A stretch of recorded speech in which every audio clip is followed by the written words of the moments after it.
ભરૂચ જિલ્લાના હાસોડ તાલુકાના કોટેશ્વર મંદિર ખાતે ખેડૂત સમાજ દ્વારા મહત્વની બેઠકનું આયોજન કરવામાં આવ્યું હતું, જેમાં સહકારી તેમજ કોંગ્રેસના આગેવાનો પણ ઉપસ્થિત રહ્યા હતા. ભરૂચના હાસોડ તાલુકાના કોટેશ્વર મંદિર ખાતે આજરોજ ખેડૂત સમાજ દ્વારા એક મહત્વપૂર્ણ બેઠક યોજાઈ. આ બેઠકમાં સહકારી ક્ષેત્રના આગેવાનો અને કોંગ્રેસના પ્રતિનિધિઓ ઉપસ્થિત રહ્યા હતા.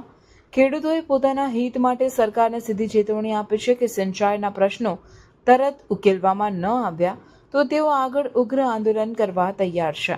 બેઠકમાં મુખ્ય મુદ્દો ઉકાઈ જમણા કાંઠા નહેરનો હતો. ખેડૂતોએ જણાવ્યું કે તાજેતરમાં નહેરમાં 90 દિવસ માટે પાણી બંધ રાખવાનો નિર્ણય લેવામાં આવ્યો છે, જે ખેડૂતો માટે ગંભીર મુશ્કેલી ઊભી કરશે. તેવી માંગ કરે છે કે આ સમયગાળો ઘટાડવામાં આવે અને સિંચાઈ માટે જરૂરી પાણીની ઉપલબ્ધિ સુનિશ્ચિત કરવામાં આવે.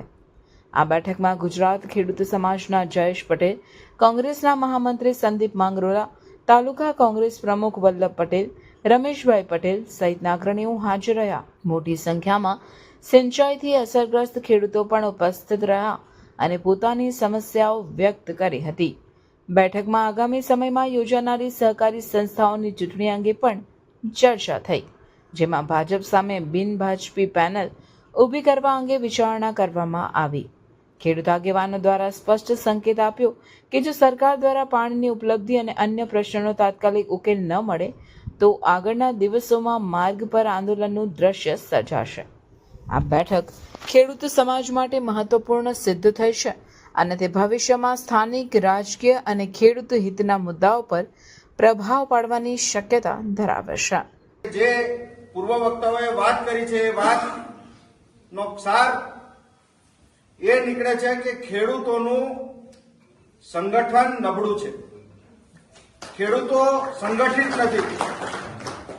અને આ એટલા માટે ચોક્કસ હું કહી શકું એમ છું કે છેલ્લા 30 વર્ષથી ખેડૂતો જેટલા પણ આંદોલન કરે, ખેડૂતો જેટલા પણ એના પ્રશ્નોની સરકાર સમક્ષ માંગણીઓ મૂકે, રોડ રસ્તા ઉપર ઉતરે, પણ આ બધું કરવા પછી પણ જ્યારે ચૂંટણી આવે, સભાઓની અંદર જે આગેવાનો છે એ પોતાનો રાજકીય રોટલો શેકવા માટે નીકળેલા છે.